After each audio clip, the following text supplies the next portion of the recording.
Because I did everything in high school. I played, safety, receiver, kickoff, kick return, punt return, field goal block. So, I literally did everything. But in your mind, you were always a DB and right. more likely a safety. Yes, sir. Why? I feel like when you committed, I think maybe people might have saw the stars or whatever and felt like, okay, he's a lower rated guy. But I also feel like Ohio State really felt like they kind of got a steal when they got you, and maybe right. you were overlooked a little bit. Why do you think maybe you didn't get the attention that some other guys got in the recruiting process?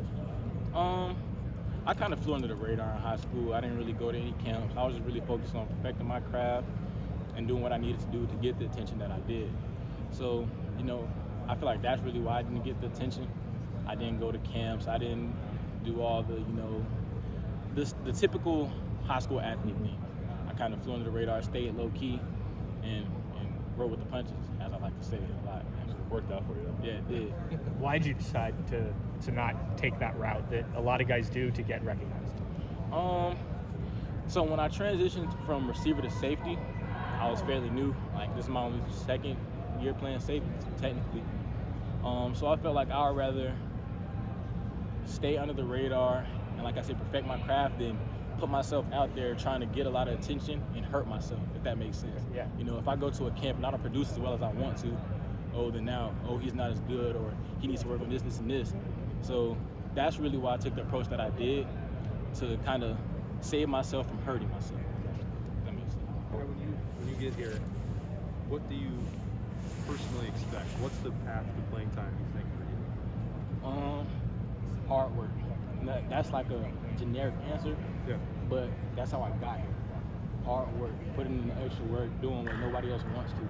And I feel like that's what's going to get me on the field. When I was talking to Barnes when he was here, he was saying you just got to attack it. You just got to attack it. Come in like your life depends on it. Yeah. And that's what I'm going to do. When you look at that unit, and in fact, maybe it helps now that there's 3 guys playing safety. Right. Does it look like an opportunity to play right away to you, or are you understanding that maybe it would take a year or so? If I do what I'm supposed to, I feel like I can be on the field, and I feel like I can have a big contribution to the team. Yeah. But at the same time, I understand that there are older guys and they know a little more than I do. They've been here a little longer. So if it does take a year, and if I do have to sit back and learn and develop, I'm okay with that. From what you've only been here a month, you haven't put on the pads yet. Right. With the way that this 4-2-5 operates, do you view it as a big change, a lot for you to learn, or are you familiar with sort of responsibilities are the responsibilities, no matter what? It's a little bit of both, actually. I feel like, football is football. So just basic football knowledge, I'll have the basics. But at the same time, we got a whole new defensive staff. Right. So I'm kind of starting from ground zero, just like everybody else. Kye, what are your impressions of the staff so far, the DB coaches? Everybody's great. Like I said, they're very genuine people. A lot of wisdom and a lot of knowledge that they have to pass on to me. So I just feel like they're going to put me in the best position possible. Like knowing that Denzel came in, right, and it was a surprise to everybody except for himself that he started. Does that kind of give you hey, if I do what I'm supposed to do, there's a chance? Most definitely, and that's like a big inspiration for me to push myself, to see him come in and be as successful as he was. It just gives me that much more drive to hopefully be on the field this year. Describe yourself as a player. I'm very passionate, very, very passionate person. I put a lot of blood, sweat, and tears into this game. Love to win, very competitive. I feel like I'm an intelligent player, and so it's like a mixture of intelligence and athleticism. I think that's really it. How I describe myself. You talk trash? Yes, I do.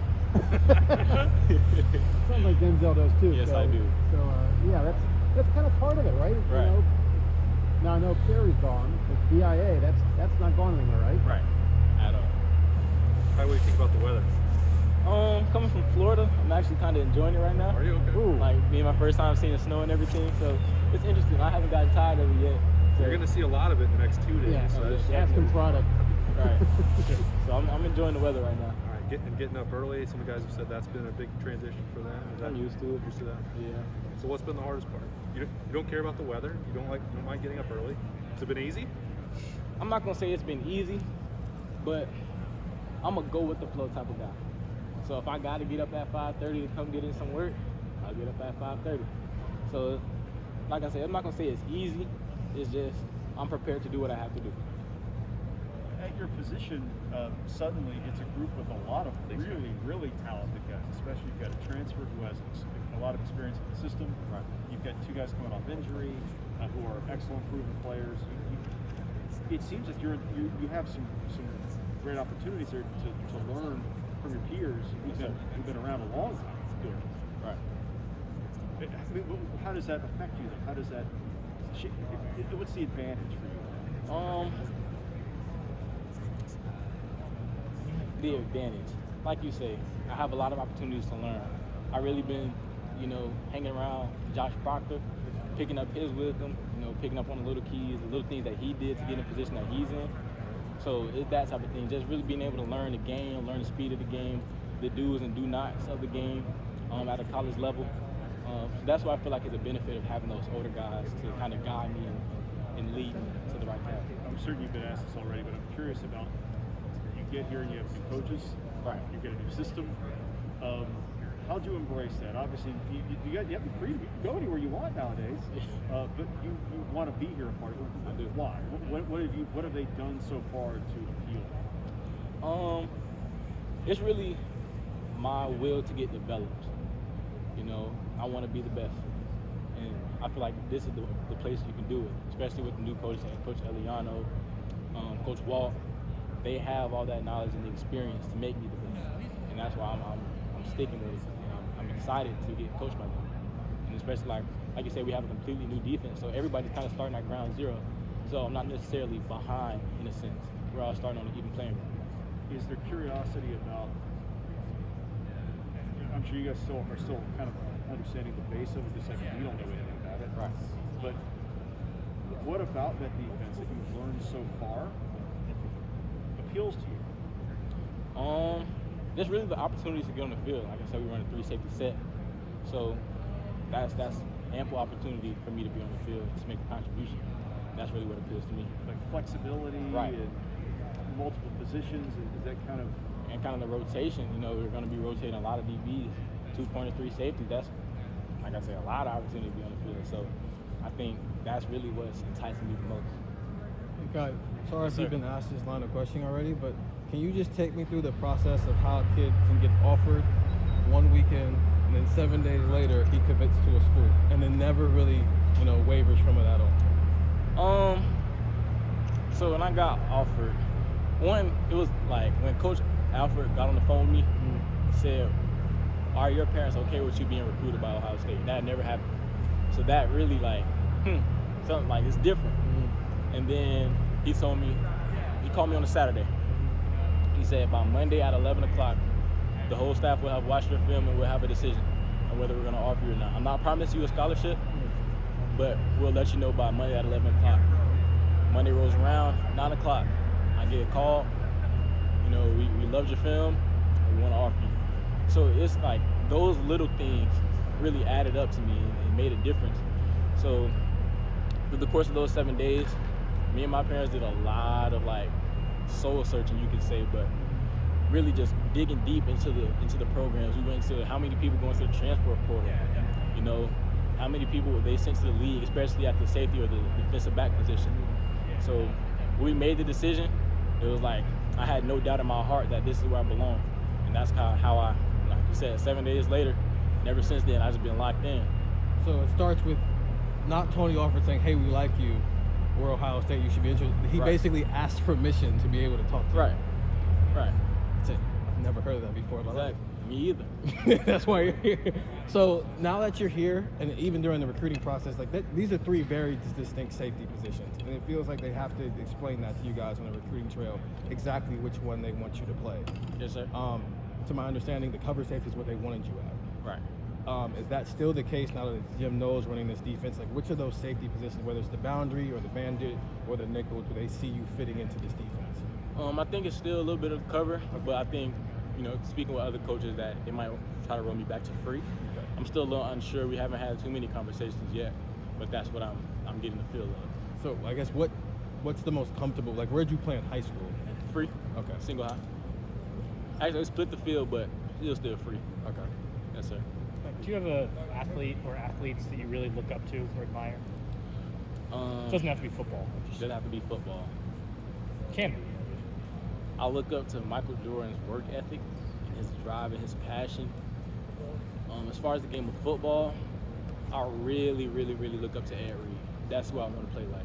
Ed Reed, I like the intellectual aspect that he brings to the game, his physicality, his passion. Ed Reed and then Sean Taylor. Sean Taylor are the two safeties I really look up to the most. Can you hit like that? Oh, yes, I can. You probably get some targeting calls for things like those guys. I did in high school. It's like the way you're talking, like it sounds like Josh Proctor-ish. Is that a fair thing? Because he likes to hit, and we're always like wondering when he's gonna get the targeting call because he hits so. Yeah. You know, that's crazy that you say that. Everybody that I talk to say I'm like Mini Proctor. even in the locker room, like, you're Mini Proctor, you're Mini Proctor. So, I mean, I would say it's fair. I wouldn't mind playing like him. He's a great athlete. That's who that's big bro. You know, I've been mirroring him. I've been learning from him. So, that's not a bad comparison at all. When you mentioned earlier, you think you can make an impact right away. Yes, sir. He's a guy who had to wait. Now he's behind Jordan Fuller, who's a starter, would be a starter in the Super Bowl if he's healthy. Right. So, while you think you can play right away, do you look at somebody like that and say, okay, if I have patience, if I have to have patience, I can still be successful? Yes, I do, because I did it in high school. I didn't touch the field till my junior year. So I know what it feels like to have to sit and wait my turn, but at the same time, that gives me time to develop and to meet that standard of a starting Ohio State DB. So if I had to wait and learn and wait, I'm okay with that. You're entering a room, obviously, with guys who got a lot of snaps this last year. You had Bryson Shaw who played a lot, Brock before he got hurt. How much does that help you coming in? You got these great people that you can learn from. How much does that help you in your growth? It's a great asset to be able to learn the ropes from the guys that have done it, guys that had to wait and learn and sit behind some greats. So me having to sit behind, a guy or two, like I say, is a great asset just to feed off their wisdom and their knowledge. Learn the small, minute details that they have to teach me. And what have you learned, like, kind of in this first couple of weeks that you've been here? Maybe have you had that welcome to college? Not necessarily welcome to college, but I go out and do some work with the older guys. So there's little techniques, little movements that I didn't really know about, coming from high school. So there's little things like that I've really been picking up on these last couple of weeks. Yes, sir. How have things been off the field, transitioning to college, whether it's classes, learning campus, all that kind of stuff? Everything's going pretty smoothly. Class is good, it's just class. I'm used to it. College, everybody gels well. The team, that's really who I hang out with. So everybody on the team, we have a great bond, a great relationship, joke around and laugh around a lot. So outside of football, everything's going smoothly.